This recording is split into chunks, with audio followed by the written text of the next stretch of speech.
Here I go again today, talking about something that a lot of people don't want to talk about once again. I'm gonna talk about the church and how it is today, and I call the church as it stands today, I call it the false church. Now, listening to somebody like me who have got on Facebook and said things that are positive and said things that are negative, you're gonna have people who gonna say, "I'm not listening to him. Who did he this and that? He's a sociopath. That's such and such and such and such." These things happen to everybody that ever came to say anything, whether it was good or bad. So I talk anyway, regardless to what people say. I know that there are people out there who are wise. I know that there are people out there who have knowledge, and they got people out there that know what to listen to. They know the difference between BS and something that's positive, something that can help you grow. We can dish out a lot of bull junk every day, but very few of us have the intelligence to come and give somebody something they can grow on. But anyway, this is talking about the church, man. A lot of people go to church, but they're in the spite of so many churches being in every neighborhood, on every block, especially in the black community. Why is it so much division, and why is it so much turmoil and trouble still going on? Why is there no true spiritual guidance being seen in the streets? For one thing, you got too many denominations, and you got too many preachers who claim to have the truth that's separate from the other preacher. You got too many self-proclaimed pastors, evangelists, prophets, too many people who say they come in the name of Jesus, and they try to do a good work according to their ability, but they're not really upholding the spiritual principles. For one thing, there is only one church. All these other denominations, I'm a Jehovah's Witness, I'm a Baptist, I'm a Pentecostal, I'm a St. Jude, I'm a Catholic. That's not what Jesus was talking about when he walked the earth. He didn't come to bring all them denominations to the earth. He come to bring one church that will blanket the whole earth. One church. And every member is a part of that one church. Man came to divide so that he can conquer his own territory. Every church, if you look at them, they all got their own territories. They members are their cash cows. These are the people that put the money in the collection plate, and it's basically a business that's sectioned off from other churches. When the treasury of God is supposed to be one treasury. One treasury. It's supposed to be something that is a unified structure, not a structure of division. Jesus said himself, "A kingdom divided against itself cannot stand." How can Satan cast out Satan? Don't make no damn sense to me. I'm just saying. And we have so much money going into building these big brick churches and these luxurious big screen TVs where you can see the preacher preaching on. Why not do God's work? God said take care of his sheep. God said take care of his sheep, take care of his people. Why can't we buy land with the church money and tractors and farm, so we can feed the members of the church and as well as give them jobs? Why can't the church money go toward, just doing things for the community? Why when we have churches, we got to depend on the city to fix our roads when the church have just enough money to do the same thing? The church is people. People make the church. If people come together, it's power. You ever heard that old saying that you can have a hand in your hand like this here, and you can slap somebody, you can do a little damage because you a shocker. But if you bring all them fingers together and make one fist, it's more power to the punch. I feel that all churches in these days and times should come together to the one true church, the true Jerusalem. That they should put down all the denominations, and they should cast away all the things that are really not holy. We just allow it in the church because we think it's holy, but we don't really scrutinize and study those scriptures enough to sit there and see what's right and what's wrong. And we also need to stop judging other people. Although there are people in the world that don't do what God say do, we can't be the judge and the jury. Jesus described that in the story when this woman was brought to him in adultery by the Sadducees and the Pharisees.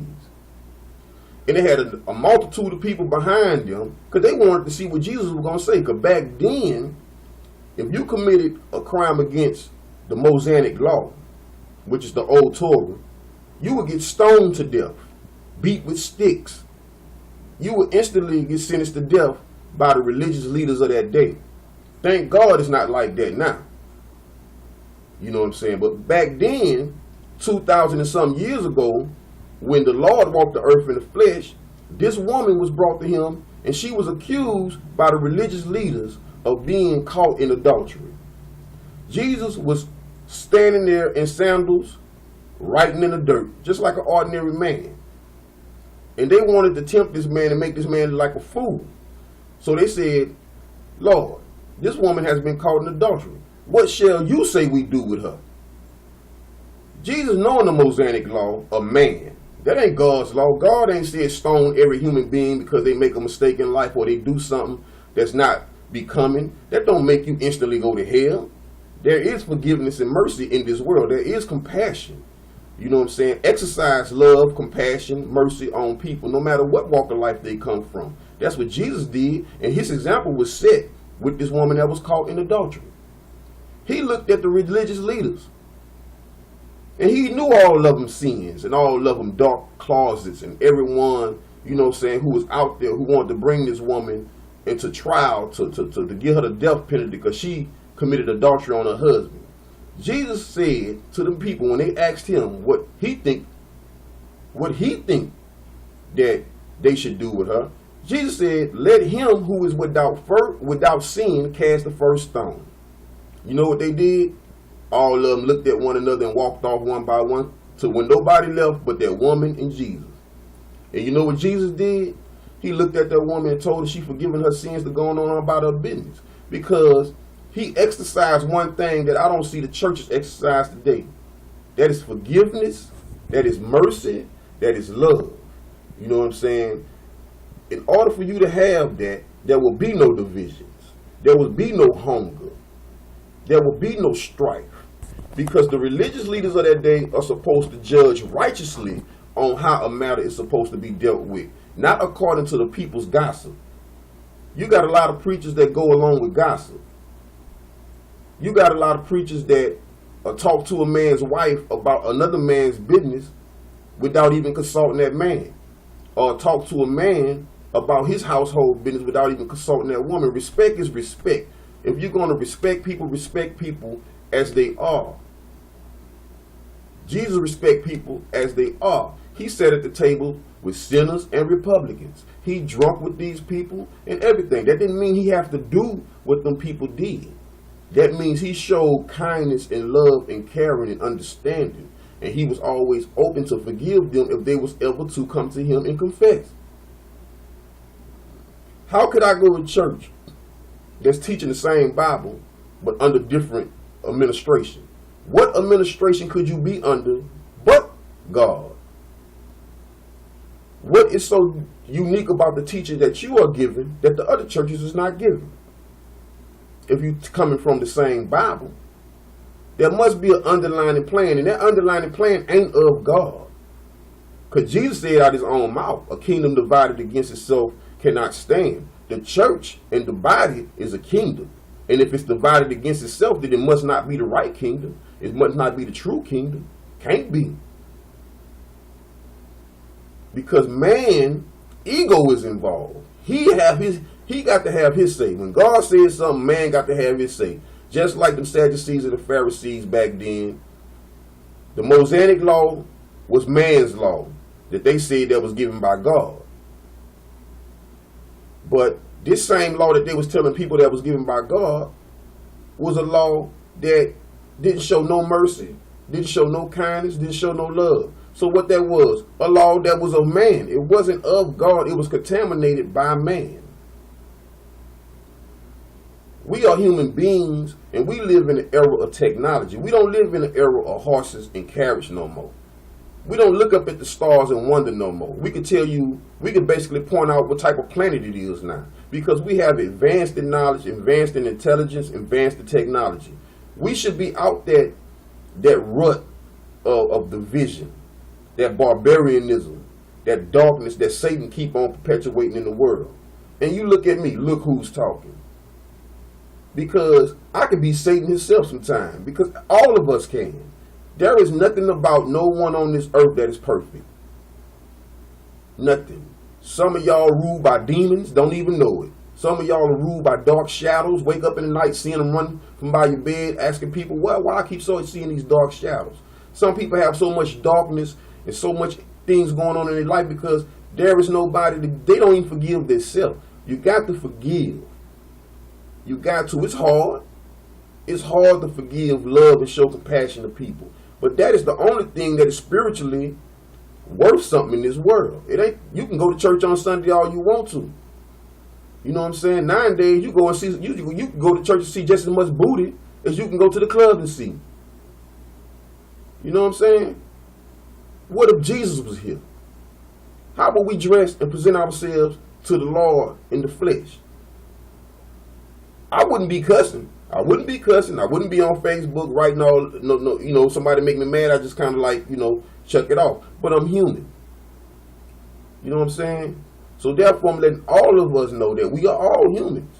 That don't mean that you can't be, transformed, that you can't change, that you are ignorant, that you are unworthy of love, that you are unworthy of mercy. That don't mean that man has the right to sentence you to death and don't show you no love or no mercy. You are God's child at the end of the day. And therefore, we are all brothers and sisters. But until we get to the understanding of that and live like that, we will always be under a false doctrination. People tell you about beware of false doctrines. When you walk in any one of these churches, is a false doctrine because, for one thing, if it was the truth, it wouldn't be divided. And it wouldn't be taking up no pastor anniversaries and all that kind of stuff going on. The church would be dedicated to helping the people. The preacher would be in the streets. Jesus wasn't in no church. He did not build a church to go to every Sunday and amass a couple of people there and ask for an offering. He walked with his 2 feet. Him and his disciples and whoever else was following them. Their members walked from Nazareth to Jerusalem to Egypt. If they had a ride on a horse or a donkey or a camel back in their days, they had it because they ain't had no trains, buses, and cars. He went to the people, and the people sought him out because they were believers. And believers is going to seek other believers out. There will be no division in the church if everybody is a believer. That's why Satan rules so much. That's why a lot of these youngsters don't go to church. That's why a lot of people like me who have the potential to be, we don't have no leaders to take charge. We got people that want you to come to them in their sanctuaries, in their places of comfort, and to hear their talk, and to hear their words. But it's not about God. Because Jesus was in the streets. You know what I'm saying? Jesus was out here where people were possessed by demons at, where the alcoholics was at. You know what I'm saying? Demons was in caves. Jesus went to the cave. He didn't ask the people to bring your child to church. He went to the cave. So we need to understand that until we get it together and go under one umbrella and let that umbrella be love, let the umbrella have compassion, let the umbrella have faith and belief. No longer no denominations and all that kind of stuff. That's the false church. And whether you like what I'm saying or not, just pray and ask God to show you. If I'm lying, then I take my lick. I get on my knees and I say, well, Lord, forgive me because I just got on this Facebook and told a great lie about the church being a false church because I didn't know what I was talking about. But all I'm really trying to do is enlighten those that want to listen, so that they can go do their own research and look at it for yourself. Weigh it up. Weigh it up. Weigh what your church up with the spiritual values of God. You have to do that research. Study to show yourself approved. You can't always listen to the preacher, and you can't always listen to the people, and you can't always listen to me, because I am not a good role model. So I often tell people, look, go do your own research. Most people don't want to do it. But in order to prove something, do your own research. Don't just believe what you hear. I'm Yakub Dumbledore. I'm out of here.